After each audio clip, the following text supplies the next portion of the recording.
तो जैसा कि लास्ट एपिसोड के अंदर हमने देखा था, वो स्काई फॉक्स जो होती है वो बाइकिंग से बोलती है कि तुम्हारा नाम काफ़ी अच्छा है और तुम वो या कि यहाँ पर डॉटर हो, तो इसका मतलब तुम मेरी ग्रैंड डॉटर हुई क्योंकि मैं तुम्हारी ग्रैंड माँ हूँ। जो सुनते के साथ ही बाइकिंग जो होती है वो अपनी ग्रैंड माँ के गले लग जाती है, जो देखने के बाद उसकी ग्रैंड माँ जो होती है वो उसे बोलती है कि तुम्हें देखकर ऐसा लगता है कि तुम्हें पता नहीं लग रहा कि आखिर यहाँ पर चल क्या रहा है, तो इसीलिए मैं पूरी सिचुएशन जो है वो तुम्हें अच्छे से समझाती हूँ। और इतना बोलने के बाद और जो बाइकिंग की ग्रैंड माँ होती है वो उनको उन लोगों के बारे में बताने लगती है। वो उसको बताती है कि जो तुम्हें ये सबसे लंबा और पावरफुल दिखाई दे रहा है ये मेरे फादर है, जो कि फोर्थ जनरेशन के यहाँ पर स्काई फॉक्स थे। और जो उनकी बराबर में खड़ी हुई है ये थर्ड जनरेशन की यहाँ पर स्काई फॉक्स है, जो कि मेरी ग्रैंड माँ है। और बात की जाए इन तीसरे पर्सन की, तो ये जो स्काई फॉक्स गॉड थे उनके इकलौते बेटे हैं। और इनके अगर न बात की जाए तो ये सेकंड जनरेशन के स्काई फॉक्स है, जिनका नाम की बाई है। और यहाँ पर जो तुम हमें देख रही हो ये हमारी सोल का छोड़ा गया एक छोटा सा हिस्सा है, जो कि हमने इनहेरिटेंस के लिए यहाँ पर छोड़ा था। जो सुनते के साथ ही बाइकिंग जो होती है वो अपने सभी एंसेस्टरों को रिस्पेक्ट देने रखती है और उन्हें रिस्पेक्ट देते हुए उनसे बोलती है कि एंसेस्टर मुझे आपसे मिलकर बहुत ज़्यादा खुशी हुई, मेरा नाम बाइकिंग है। और इतना बोलते के साथ ही बाइकिंग जो होती है वो अपनी ग्रैंड माँ से बोलती है कि ग्रैंड माँ मुझे एक चीज़ समझ में नहीं आ रही, मैं सेवन्थ जनरेशन की स्काई फॉक्स हूँ, तो यहाँ पर टोटल 6 होने चाहिए थे, तो फिर आप 4 ही लोग क्यों हो। जो सुनकर उसकी ग्रैंड माँ जो होती है वो उसको बताती है कि जो भूया है वो यहाँ पर नहीं है, जिसका कारण ये है कि उसने यहाँ पर ब्रेक थ्रू किया था, जिसके बाद वो गॉड बन गया था फॉरबिडन टेक्निक का यूज कर कर। जो सुनते के साथ ही बाइकिंग को कुछ भी समझ में नहीं आता, वो पूछती है कि आखिर फॉरबिडन टेक्निक क्या है। और बाइकिंग की बात को सुनने के बाद जो सेकंड जनरेशन का स्काई फॉक्स होता है वो इस चीज़ से इरिटेट होने लगता है और वो इरिटेट होते हुए बोलता है कि सच में ये तो कितना ज़्यादा इरिटेटिंग है, उसने केवल इसे यहाँ पर कुछ भी नहीं बताया और इसकी कल्टीवेशन का लेवल जो है वो भी बहुत ज़्यादा कम है। मुझे समझ में नहीं आ रहा कि आखिर उसके साथ में क्या गड़बड़ थी, उन्हें भी उसने इसे बिना किसी नॉलेज के यहाँ पर क्यों भेज दिया। जो सुनने के बाद बाइकिंग जो होती है वो सेकंड जनरेशन के स्काई फॉक्स से बोलती है कि ग्रैंडपा आखिर आप किसकी बात कर रहे हो। जो सुनते के साथ ही जो सेकंड जनरेशन का स्काई फॉक्स होता है वो बाइकिंग को बताता है कि मैं इस वर्ल्ड के हेवनली डाउ की बात कर रहा हूँ, जो कि एक डिवाइन फॉर्म है जो कि मेरी मदर के द्वारा छोड़ी गई थी। और उसी की यहाँ पर ये रिस्पॉन्सिबिलिटी है कि वो इस माउंटेन एंड शी वर्ल्ड को इविल गॉड से प्रोटेक्ट करे और उसी के साथ में जो न्यू जनरेशन की स्काई फॉक्स होती है उसे भी ग्रो करने में उसकी मदद करे। मैं नहीं जानती हूँ कि तुम्हें ये इनहेरिटेंस पेंडेंट जो है वो किस तरह से मिला है, लेकिन स्काई फॉक्स को ये इनहेरिटेंस पेंडेंट जो था वो हेवनली डाउ उसी टाइम पर दिया करता था जब वो वेंटियन रियलम पर चली जाया करती थी।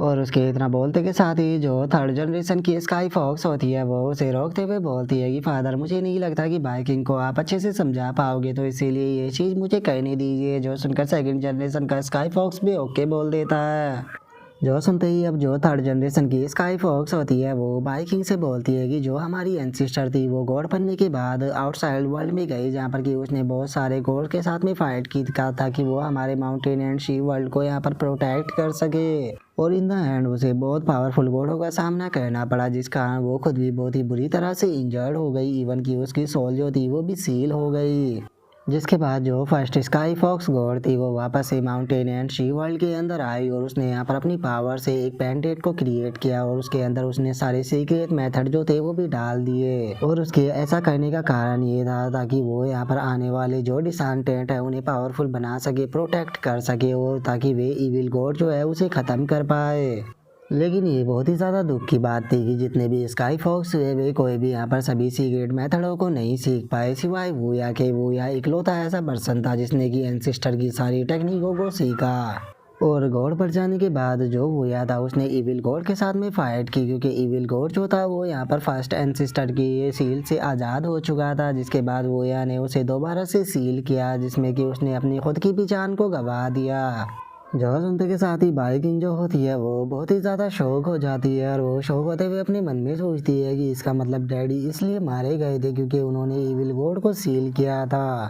और उसके इतना सोचते के साथ ही अब जो फोर्थ जनरेशन का स्काई फॉक्स होता है वो बाइकिंग से बोलता है कि वो या जो था वो यहाँ पर डाउ रियलम के ऊपर पहुंच गया था, जिसके बाद उसने सभी फॉरबिडन टेक्निकों को सीख लिया। लेकिन वो फर्स्ट एंड सिस्टर जितने पावरफुल नहीं था, तो इसीलिए उसकी सील जो है वो ज्यादा लंबे टाइम तक इविल कोड को नहीं रोक पाएगी। लेकिन उसके बाद भी वो सील उसे कम से कम 10,000 सालों तक तो रोके ही रखेगी। बाइकिंग में मानता हूँ कि अभी के टाइम पर तुम्हारी कल्टीवेशन जो है वो बहुत ज्यादा वीक है, लेकिन तुम धीरे धीरे सारी चीजों को सीख जाओगी और मुझे लगता है कि अगले 50 सालों के अंदर तुम पूरी तरह से सारी टेक्निकों को सीख लोगी। और फोर्थ जनरेशन के स्काई फॉक्स की इस बात को सुनने के बाद बाइकिंग जो होती है वो उसे मना करते हुए उसे बोलती है कि नहीं, मेरे पास में इतना टाइम जो है वो बिल्कुल भी नहीं है, क्योंकि माउंटेन एंड शी वर्ल्ड के अंदर इविल ह्यूमनों ने अटैक कर दिया है, जिस कारण पूरे माउंटेन एंड शी वर्ल्ड को एक बहुत ही बड़ी मुसीबत से गुजरना पड़ रहा है। तो इसीलिए इस इनहेरिटेंस के बाद में हम लोग बाद में बात करेंगे। प्लीज़ आप मुझे वापस भेज दीजिए, क्योंकि मुझे हेवन एंड ह्यूमन रियलम पर ब्रेक थ्रू करने के बाद अपनी मदर को बचाना है। और उसके इतना बोलते के साथ ही अब जो सेकंड जनरेशन का स्काई फॉक्स होता है वो बाइकिंग से बोलता है कि लिटिल गर्ल, हम भी तुम्हें यहाँ से भेजना चाहते हैं, लेकिन हम ऐसा नहीं कर सकते क्योंकि ये इनहेरिटेंस पेंडेंट जो है वो मेरी मदर के द्वारा क्रिएट किया गया था, और इसके अंदर से बाहर जाने का केवल एक ही तरीका है कि तुम्हें यहाँ पर स्काई फॉक्स की जो टेक्निक है उसे पूरी तरह से मास्टर करनी होगी, उसके बाद ही तुम इस जगह से बाहर जा सकती हो। जो सुनकर बाइकिंग जो होती है वो उसे बोलती है कि मेरे ग्रैंडपा, मेरी आंटी और बाकी के भी काफ़ी सारे एल्डरों ने यहाँ पर अपनी लाइफ को सेक्रीफाइस कर दिया कि आनक्योर किंगडम को बचाने के लिए, और मेरी मदर जो है वो अभी भी सिटी को प्रोटेक्ट कर रही है।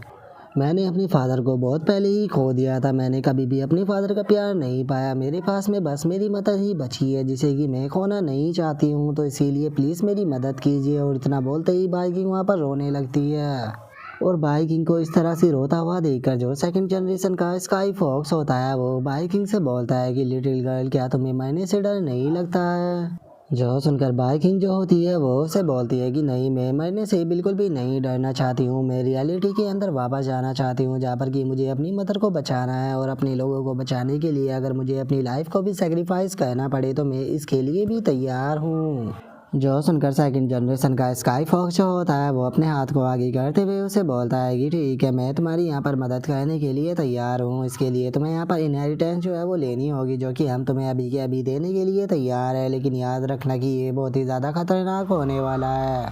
क्योंकि केवल तुम्हारी बॉडी ही वीक नहीं है बल्कि यहाँ पर तुम्हारी कल्टीवेशन भी बहुत ही ज़्यादा लो है, तो इसीलिए यहाँ पर हम चारों की मेमोरी जो है वो भी तुम्हारे फोरहेड के अंदर जाएगी इनहेरिटेंस के साथ में, जिस कारण अगर तुम यहाँ पर फेल हो जाती हो तो याद रखना कि जो तुम्हारी सोल है वो पूरी तरह से कोलैप्स हो जाएगी। जो सुनते के साथ ही बाइकिंग जो होती है वो सेकंड जनरेशन के स्काई फॉक्स का हाथ पकड़ते हुए उससे बोलती है कि ग्रैंडपा भाई, ये आपको टेंशन लेने की कोई ज़रूरत नहीं है, मैं बिल्कुल भी फेल नहीं होंगी। और उसके इतना बोलते के साथ ही अब हमारा व्यू दूसरी जगह पर आ जाता है, जहाँ पर कि हम देखते हैं कि एक फॉर्मेशन के ऊपर काफ़ी सारे अटैक जो होते हैं वो ऊपर से हो रहे होते हैं, और हम देखते हैं कि नीचे से इस फॉर्मेशन को पावर जो है वो शैनटोंग, रेड एम्परर शू और ग्रीन एम्परर वू जो होती है वो दे रहे होते हैं।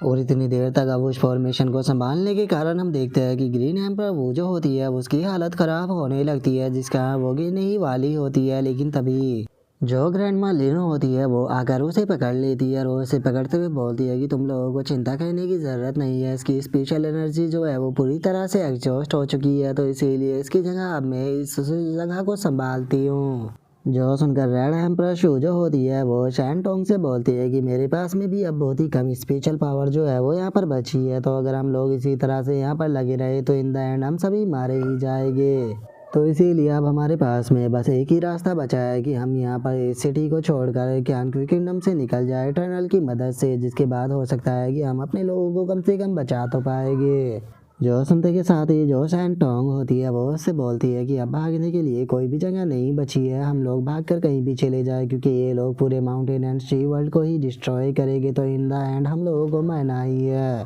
और उसके इतना बोलते के साथ ही अब हम देखते हैं कि एक लड़की जो होती है वो वहाँ पर आ जाती है, जो कि वहाँ पर आने के बाद शैनटोंग को बताती है कि योर हाइनेस, बैटल के फ्रंट लाइन से एक रिपोर्ट जो है वो अभी अभी ही आई है।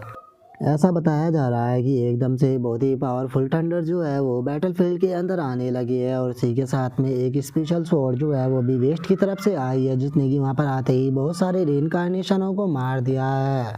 जो सुनते के साथ ही सैंटोंग जो होती है वो भी मुस्कुराने लगती है और वो मुस्कुराते हुए बोलती है कि लगता है कि जो मदद है वो आना शुरू हो गई है। और अब उसके इतना बोलते के साथ ही हमारा व्यू बैटलफील्ड के अंदर आ जाता है, जहाँ पर कि हम एक बंदे को देखते हैं जो कि स्वॉर्ड से घायल होया पड़ा होता है और वो सामने की तरफ देखते हुए बोलता है कि स्वॉर्ड एम्परर जियांग यू, क्या तुम हमें धोखा दे रही हो। जो सुनकर जियांग यू जो होती है वो उससे बोलती है कि तुमने यहाँ पर मेरी सिस्टर को मारा, यहाँ तक कि मेरे यहाँ पर आर्टिफैक्ट जो थे उन्हें भी तोड़ दिया और मेरे इमोर्टल सोल वर्ल्ड को ब्लैकमेल कर कर यहाँ पर मेरा फ़ायदा उठाया। लेकिन अब मुझे जो चाहिए था वो मुझे मिल चुका है, तो इसीलिए अब मुझे तुम बास्टर्डों का साथ देने की कोई भी ज़रूरत नहीं है। मैं आज तुम सभी बास्टर्डों से अपनी एक एक चीज़ का बदला लूँगी। और इतना बोलते के साथ ही जियांग यू जो होती है वो अटैक के लिए तैयार हो जाती है और वो तैयार होते हुए बोलती है कि आज तुम सभी रीइंकार्नेटर जो है वो मारे जाओगे। और उनके इतना बोलते के साथ ही अब हमारा व्यू जो होता है वो ईस्टर्न बैटलफील्ड के ऊपर आ जाता है, जहाँ पर कि एक बंदा जो होता है वो फॉर्मेशन को देखते हुए बोलता है कि सच बताओ तो ये मेरा पहली बार है कि मैं इतनी पावरफुल फॉर्मेशन जो है वो देख रहा हूँ। लेकिन उसके बाद भी ये फोक्स जो है वो इस डिफेंस फॉर्मेशन को ज़्यादा देर तक यहाँ पर बना नहीं पाएंगे, क्योंकि इस तरह की डिफेंस फॉर्मेशन को बनाने के लिए बहुत ही ज़्यादा स्पिरिचुअल एनर्जी की ज़रूरत पड़ती है। जो सुनकर उसके पास में खड़ी हुई लड़की जो होती है वो उससे बोलती है कि ये सब कुछ उस बास्टर्ड ह्यूमन के कारण हुआ है, पता नहीं वो एकदम से कहाँ से आ गया और उसने आकर हमारे दो लोगों को मार दिया। अगर वो नहीं आया होता तो अभी तक तो हम इन सभी फॉक्स को ख़त्म कर चुके होते। और उनके इतना बोलते के साथ ही आसमान से एकदम एक लाइट जो होती है वो उनकी तरफ आने लगती है, जिसे देखते के साथ ही एक लड़की जो होती है वो चिल्लाते हुए बोलती है कि और हाइनेस ध्यान से, मुझे लगता है कि कोई इसी तरफ आ रहा है। और इतना बोलते के साथ ही जैसे ही वो लड़की भी पीछे की तरफ देखती है तो वो बहुत ज़्यादा शौक हो जाती है और वो शौक होते हुए बोलती है कि आखिर ये क्या है। और उसके इतना बोलते ही हम देखते हैं कि एक बहुत ही बड़ा थंडर जो होता है वो सीधे आकर उनसे टकराता है, जिस कारण उनके आधे से ज़्यादा लोग जो होते हैं वो वहीं पर ही मर जाते हैं। जिसके बाद अब हम देखते हैं कि वो ओल्ड मैन और वो लड़की जो होती है वो वहाँ पर बच जाती है। और अब वो ओल्ड मैन जो होता है वो शौक होते हुए बोलता है कि नहीं, ये पूरी तरह से इम्पॉसिबल है, आखिर इस स्मॉल वर्ल्ड के अंदर इतना पावरफुल पर्सन कैसे हो सकता है। जो सुनते के साथ ही उसके साथ वाली लड़की जो होती है वो चिल्लाते हुए उससे बोलती है कि क्या तुम वही हो जिसने कि हमारे दो साथियों को मारा था, आखिर तुम हो कौन। और उनके इतना बोलते के साथ ही अब हमें पता लगता है कि ये पर्सन कोई और नहीं बल्कि ग्रैंडपा जिन होते हैं। और अब जो ग्रैंडपा जिन होते हैं वो उनसे बोलते हैं कि मैं इस माउंटेन एंड शी वर्ल्ड का प्रोटेक्टर हूँ और मेरा नाम जियान यू चैन है और लोग मुझे ग्रेट सेज ऑफ थंडर के नाम से भी जानते हैं। और ग्रैंडपा जिनके इतना बोलते ही हमारा व्यू जो गोल्डन क्लैन होता है उसके अंदर आ जाता है, जहाँ पर कि हम देखते हैं कि हेवनली ट्रिब्यूशन जो होता है वो स्टार्ट हो चुका होता है, जहाँ पर कि जियाओशी जो होती है वो स्टंडर को देखते हुए बोलती है कि मास्टर बाइकिंग की स्पेशल एनर्जी जो है वो धीरे धीरे कर कमज़ोर होती जा रही है, कहीं ऐसा तो नहीं कि वो वहाँ पर खतरे में है। और उसके इतना बोलते के शादी हम बाइकिंग को देखते हैं, जिसने कि अपने चारों तरफ एक शील्ड को बनाया हुआ होता है वो हेवनली ट्रिब्यूशन को रोकने के लिए। और अब बाइकिंग जो होती है वो भी अपनी आंखों को खोल लेती है, जहाँ पर कि स्पिरिचुअल एनर्जी उसकी आंखों से भी रिलीज होती है। और हम देखते हैं कि अब हेवन से लाइट भी गिरने लगती है, जिसे देखने के बाद जिया उसे चिल्लाते हुए बोलती है कि लो हेवनली ट्रिब्यूशन स्टार्ट हो गया। और उसके इतना बोलते के साथ ही हम उस हेवनली ट्रिब्यूशन को देखते हैं जो कि बहुत ज़्यादा पावरफुल होता है और जो हेवन की लाइट होती है वो चारों तरफ बिखरने लगती है। और अब हेवनली ट्रिब्यूशन के ख़त्म हो जाने के बाद जो जियाओशी होती है वो थोड़ा घबराते हुए बोलती है कि चलो हेवनली ट्रिब्यूशन तो यहाँ पर ख़त्म हो गया, लेकिन मास्टर जो बाइकिंग है वो ठीक तो होगी ना। जो सुनकर चैन ही जो होता है वो उससे बोलता है कि अरे तुम उसकी टेंशन मत लो, क्योंकि स्काई फॉक्स की इनहेरिटेंस जो थी वो कंप्लीट हो गई और यहाँ पर वो भी पूरी तरह से ठीक है। और उसके इतना बोलते के साथ ही अब हम सामने एक 9 टेल स्काई फॉक्स को देखते हैं, जिसका साइज़ काफ़ी ज़्यादा बड़ा होता है, जिसे देखने के बाद जियाओशी चिल्लाते हुए बोलती है कि ये तो बहुत ही बड़ी जाइंट 9 टेल स्काई फॉक्स है। और उसके इतना बोलते के साथ ही हम देखते हैं कि वहाँ पर एक और एनर्जी का धमाका होता है, जिस कारण वहाँ से काफ़ी सारी एनर्जी निकलने लगती है और उसी के साथ में धुआं भी। जिसके बाद अब हम बाइकिंग को देखते हैं जो कि इसे हेवनली ट्रिब्यूशन के कारण थोड़ी इंजर्ड हो चुकी होती है और वो ज़मीन पर पड़ी होती है।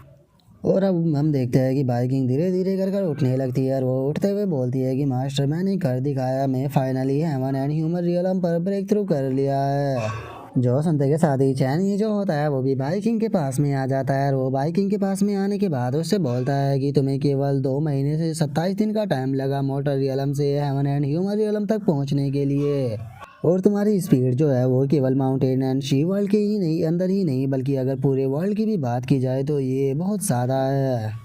और इतना बोलते के साथ ही अब चैनी जो होता है वो बाइकिंग को गोद में उठा लेता है और उससे बोलता है कि तुमने बहुत अच्छा किया। जो सुनते ही अब जियाओशी जो होती है वो बोलती है कि इस स्टूपिड फॉक्स ने मुझे यहाँ पर डरा दिया था। लेकिन चलो ये काफ़ी ज़्यादा खुशी की बात है कि इसने फाइनली अब हेवन एंड ह्यूमन रियलम पर ब्रेक थ्रू कर लिया है। लेकिन अब जो बाइकिंग की ट्रेनिंग थी वो पूरी तरह से कंप्लीट हो चुकी है, तो इसीलिए अब टाइम आ चुका है यहाँ पर बाइकिंग के बैटलफील्ड के अंदर जाने का और देखने का कि आखिर बाइकिंग ने इस बीच में क्या ट्रेनिंग की है। और उसके इतना बोलते ही अब हमारा व्यू जो होता है वो अगले दिन पर आ जाता है, जहाँ पर कि जियांग जो होती है वो बाइकिंग से पूछती है कि बाइकिंग आखिर तुम कहाँ पर जा रही हो। जो सुनते ही बाइकिंग जो होती है वो से बोलती है कि मास्टर ने मेरी इंजरी जो थी उन्हें पूरी तरह से हील कर दिया है, तो इसीलिए अब टाइम है मेरा क्यांग किंगडम के अंदर वापस आने का। जो सुनते के साथ ही जियांग यू जो होती है वो बाइकिंग को रोकते हुए उसे बोलती है कि नहीं, बिल्कुल भी नहीं, क्योंकि तुमने कल ही हेवन एंड ह्यूमन रियलम पर ब्रेक थ्रू किया था और क्या हुआ अगर तुम्हें सीनियर ने हील भी कर दिया तो उसके बाद भी तुम्हारी बॉडी बहुत कमज़ोर है और तुम्हें कम से कम 2 दिन तक रिकवर करना चाहिए। जो सुनकर बाइकिंग जो होती है वो जीलिंग से बोलती है कि सीनियर सिस्टर जीलिंग, आपका बहुत बहुत शुक्रिया यहाँ पर मेरा ख्याल रखने के लिए, लेकिन मेरे घर पर बहुत सारे लोग मेरा इंतज़ार कर रहे हैं, मेरी मदर जो और मेरी आंट को मेरी ज़रूरत है, तो इसीलिए अब टाइम आ चुका है वापस लौटने का। और सिस्टर जीलिंग, आपको मेरी चिंता करने की ज़रूरत नहीं है क्योंकि मास्टर बहुत ही अच्छे हीलर है और उन्होंने मेरी सारी इंजरी को हील कर दिया है, तो इसीलिए मैं अब पूरी तरह से फिट हूँ। और इतना बोलते के साथ ही अब बाइकिंग जो होती है वो चैनी के पास में आने लगती है, जहाँ पर कि चैनी जो होता है वो उसे देखते हुए पूछता है कि क्या तुम तैयार हो। जो सुनते के साथ ही अब बाइकिंग जो होती है वो चैनी के पास में आने के बाद चैनी से बोलती है कि मास्टर एक चीज़ है जो कि मैं आपसे कंफर्म करना चाहती हूँ। जो सुनकर चैनी उसे पूछता है कि ठीक है पूछो, तुम्हें क्या पूछना है। जो सुनते के साथ ही जो बाइकिंग होती है वो चैनी से बोलती है कि मास्टर मैं पूछना चाहती हूँ कि क्या मेरे पास में जो कुछ भी है मेरी सपोर्ट के लिए मैं उन हर एक चीज़ का यूज कर सकती हूँ बैटल के अंदर। जो सुनते के साथ ही चैनी जो होता है वो उसे बोलता है कि तुम्हारे पास में सपोर्ट के लिए जो कुछ भी है तुम हर एक चीज़ का यूज कर सकती हो, लेकिन याद रखना कि तुम मुझे ये चीज़ मत बोलना कि तुम्हारा मास्टर होने के नाते मैं तुम्हारा बैटलफील्ड के अंदर साथ दूँ। जो सुनते के साथ ही बाइकिंग जो होती है वो काफ़ी ज़्यादा खुश हो जाती है और वो खुश होते हुए चैनी से बोलती है कि ठीक है मास्टर, मैं आपकी बात को समझ गई, अब मैं यहाँ से जा रही हूँ। और इतना बोलते के साथ ही अब हम देखते हैं कि जो जीलिंग, बाइकिंग और जो मोरोंग होती है वे तीनों तैयार हो जाती है और बाइकिंग बोलती है कि चलो यहाँ से चलते हैं। जो सुनते ही जीलिंग और मोरोंग भी ओके बोल देते हैं, जिसके बाद हमारा व्यू जो होता है वो दोबारा से बैटलफील्ड के अंदर आ जाता है, जहाँ पर कि हम देखते हैं कि सभी रीइंकार्नेटरों की पिटाई जो होती है वो बहुत ही अच्छे से चल रही होती है। जहाँ पर कि हम जियांग यू को भी देखते हैं जो कि अब फाइट करते हुए काफ़ी ज़्यादा थक चुकी होती है। तभी कोई पर्सन जो होता है वो जियांग यू से बोलता है कि क्या बात है स्वॉर्ड एम्प्रेस जियांग यू और ये ओल्ड मंकी, इन्होंने पूरे एक दिन और एक रात तक इस वॉर को रोक कर रखा। मैं इस चीज़ को यहाँ पर मानने के लिए तैयार हूँ कि तुम लोग जो हो वो सच में बहुत पावरफुल हो और तुम यहाँ पर रिस्पेक्ट के भी लायक हो, लेकिन तुम लोग बस यहाँ पर दो हो, इसीलिए तुम कुछ भी नहीं कर पाओगे। और अब हमें इस पर्सन के बारे में बताया जाता है कि ये डिवाइन एम्परर है जो कि रीइंकार्नेशनों की रैंक में सेकंड रैंक पर आता है, जिसका नाम कि जियाओ मिंग है। और अब हम देखते हैं कि जो जियाओ मिंग होता है वो वहाँ पर बहुत सारे लोगों को लेकर आया होता है और हम देख पाते हैं कि उसके पीछे बहुत ही बड़ी संख्या में जो रीइंकार्नेटर होते हैं वो खड़े होते हैं। और अब ग्रैंडपा जिन जो होते हैं वो जियांग यू के पास में आने के बाद उससे पूछते हैं कि लिटिल गर्ल तुम ठीक तो हो ना। जो सुनकर जियांग यू भी बोलती है कि हाँ ग्रैंडपा मैं ठीक हूँ। जो सुनकर ग्रैंडपा जिन जो होते हैं वो उसे बोलते हैं कि जो यहाँ पर डिफेंस फॉर्मेशन है ये ज़्यादा अटैकों को नहीं रोक पाएगी, तो इसीलिए चाहे कुछ भी क्यों ना हो जाए हमें इन लोगों को इन्हें यहीं पर ही रोक कर रखना होगा। जो सुनकर जियाओ मिंग जो होता है वो जियांग यू से बोलता है कि जियांग यू आज तुम्हें ख़त्म कर देने के बाद जो तुम्हारी डिवाइन एम्परर के अंदर फर्स्ट पोजीशन है वो मेरी हो जाएगी, तो इसीलिए तुम तैयार हो जाओ आज मरने के लिए। और इतना बोलते के साथ ही वो सभी रीइंकार्नेटरों को अटैक करने का ऑर्डर दे देता है। लेकिन इससे पहले कि वे अटैक कर पाते हम देखते हैं कि एक एरो जो होता है वो सीधे उसके पास में से गुजर जाता है और हम देखते हैं कि अब वहाँ पर जो बाइकिंग होती है वो अपनी सभी आर्मी के साथ में वहाँ पर आ चुकी होती है और वो वहाँ पर आते हुए चिल्लाकर बोलती है कि तुम मास्टर रीइंकार्नेटर हो, तुम्हारी अपोनेंट मैं हूँ, आज तुम में से यहाँ पर कोई भी जिंदा बचकर नहीं जाएगा। और उसके इतना बोलते के साथ ही हम देखते हैं कि जो आयरन क्लैन के मॉन्स्टर होते हैं वो वहाँ पर अटैकों को करना शुरू कर देते हैं।